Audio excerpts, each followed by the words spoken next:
In this video, you are going to see how to remove background in Microsoft PowerPoint. Let's get started. Here I have a picture. I want to remove this background. So click on the picture, go to picture format, go to remove background. Now if I click on outside, here you will see some important parts have been removed.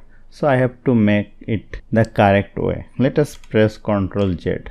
Now click on over here, go to picture format, click on remove background.